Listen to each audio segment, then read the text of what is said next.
Kalau gue udah sukses, gue akan balas dendam sama itu orang. Kalau gue udah jadi, gue akan rendahin itu orang. Gue akan buat dia nyesel, dulu gak kerja sama dengan gue. Dulu gue tawarin barang ke dia, ditolak mentah-mentah. Waktu itu gue ngajak dia ketemu, jangankan mau, dibales aja enggak. Padahal gue tahu dia baca, dan dia temen gue. Keinginan balas dendam jika nanti sudah sukses. Rasanya pengen buru-buru ngebuktiin ke orang tersebut, lalu kayak ngomong di depan mukanya, lu dulu ngeremehin gue, makan tuh, lu sekarang butuh gue kan? Ego.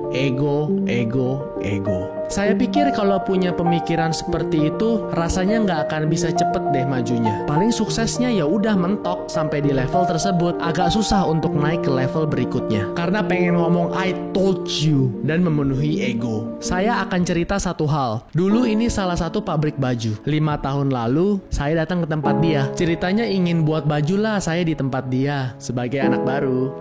Ownernya itu sombongnya bukan main. Dibilang, kamu yakin mau ke industri garment? Susah, nggak akan kuat deh. Gak kasar sih, cuman tajem. Terakhir intinya dia nggak mau bantulah saya buat di pabrik dia. Dia bilang, kamu cari konveksi yang kecil-kecil aja dulu. Nanti kalau udah gede, baru ke saya lagi. Kalau sekarang mah, aduh, ngerepotin saya aja. Habis itu saya pulang. Dan pas pulang, juga karena saya nggak ada mobil, saya ke tempat pabrik tersebut naik angkutan umum. Dan dia tiba-tiba nawarin sih, yuk bareng saya yuk. Saya juga mau ke deket stasiun itu, mau ke tempat tersebut. Bareng saya aja yuk, naik mobil saya. Ya udah, saya nurut kan, naik mobil. Dan saya ini masih inget banget, saya diturunin di tengah jalan. Enggak literally diturunin di tengah jalan sih. Misalkan dia mobilnya di sini, nah dia udah mau belok kanan nih, stasiunnya di sini. Kalau dia nganterin saya ke stasiun itu jauh lagi, bisa makan 10 menit lagi karena dia harus puter balik. Nah karena dia nggak mau puter balik, udah saya sebagai klien loh, calon klien sih, belum jadi klien, diturunin terus dia belok kanan tuh. Terus saya jalan dari tempat dia turunin ke stasiun tuh 2 kilo. Itu saya masih inget sampai hari ini tuh, masih berbekas di kepala saya. Ya udah, habis itu saya pulang naik kereta karena di luar kota.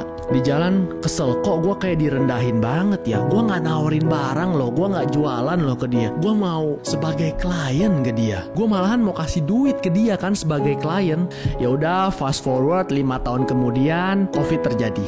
Dan dia tahu kok perkembangan Livhav 5 tahun terakhir seperti apa. Dia follow Instagramnya, terus dia telepon, dia kontak saya. Terus saya nggak mau lah telepon, saya maunya Zoom aja supaya saya bisa lihat muka dia. Saya nggak tuh orangnya lebih suka FaceTime atau enggak video call, jadi saya bisa lihat mukanya. Terus dia tanya, Rif apa kabar? Udah lama nggak jumpa. Curhatlah dia, klien-kliennya banyak yang nggak bayar karena terjadi musibah COVID. Karena klien dia kebanyakan itu retail, dan retail kan kena banget, mall sempat tutup. Lalu akhirnya dia menawarkan diri, Rif kalau Livhav buat di tempat kita aja mau nggak? Nanti ABCDE-nya gampang lah. Gimana? Saya tahu banget dia butuh saya sebenarnya, dan saya nggak butuh dia sama sekali. Saya dalam hati bisa aja ngomong balas dendam kayak, lu inget nggak 5 tahun lalu lu turunin gue di tengah jalan, lu ngata-ngatain gue, dan lu ngomong apa aja ke gue, bla bla bla bla. Pokoknya saya kesel deh, kayak balas dendam gitu bisa aja ngomong, dan saya akan puas banget itu pasti. Cuman buat apa? Ego puas sesaat, habis itu udah hubungan rusak. Puas sih, tapi ya udah rusak, selesai.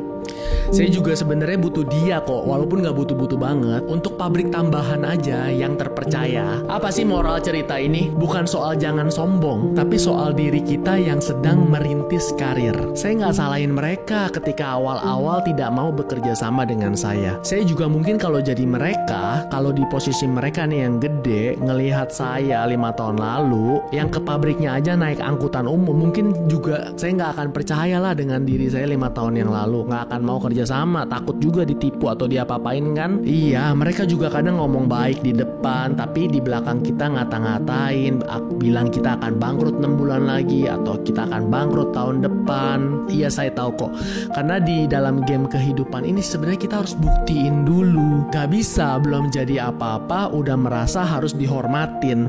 Belum. Dalam kejadian tersebut dia juga gak ngungkit kok sama sekali 5 tahun lalu itu. Gak minta maaf juga kalau dia dulu begitu sama saya. Kayak ya udah nggak ada apa-apa. Tapi kamu akan tahu kok, dari suara dan mata dia itu nggak bisa bohong. Kalau dari mata dia tuh bilang kayak, keren lo, gue akuin lo, hebat, gue hormat sama lo, good for you. Nggak ngomong sih, tapi dari suara dan mata itu nggak bisa bohong. Intinya apa sih?